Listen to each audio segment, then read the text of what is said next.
One of my favorite projects when decluttering and transforming my childhood home into an eclectic vintage Airbnb was setting up the library. But here's what I had to go through to get there. Books, and more books, plus lots of other odds and ends, some cool and weird, and some things that were just total garbage. In today's video, I'm going to share my thought process and steps for transforming the book collection in this 200-year-old home. You'll often find me working in cluttered spaces for my clients or on TV's Hoarders, but in this video, I am sharing my personal story of transforming my late mother's home into a welcoming guest house to ensure that this 200-year-old home gets the love and attention it so desperately needs. So the first thing always is decluttering, right?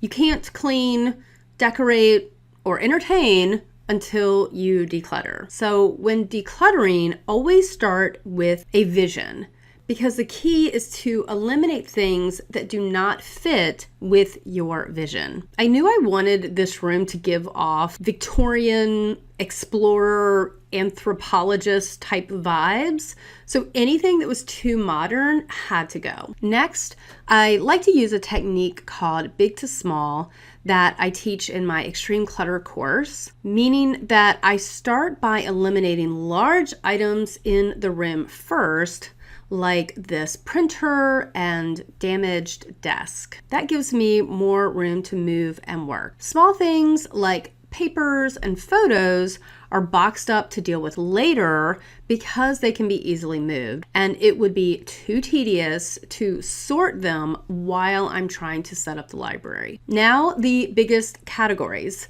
books. First, I check the condition of the book.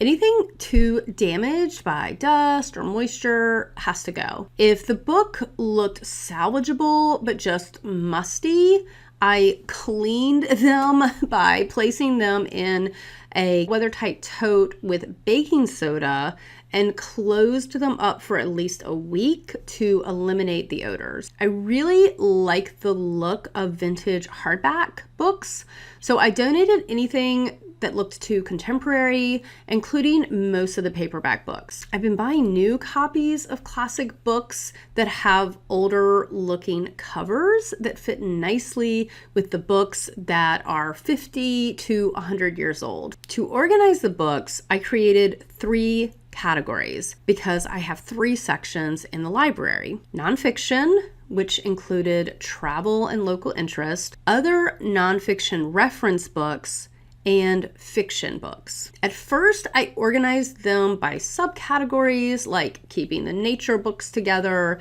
and the history books together. However, when I organized the fiction books by color, I loved it so much, I decided to organize each of the 3 categories by color. Finally, after the books were placed, I arranged small decorative items and curiosities to fill out the shelves and hung a gallery wall. I'm pretty happy with the results. Let's take one more look at the before shots. I'll probably keep making small changes to the room, like hanging more decorative items or reupholstering the furniture, but having the room cleared out and organized will make it easy to make updates in the future. I've posted a few other videos showcasing this epic clear out and redecoration using all the existing vintage and antique items from the home that I could salvage. You can check those out in this playlist. And next week, I'll be doing a video on how I used Facebook Marketplace to save money on hauling fees. If you subscribe and click the bell,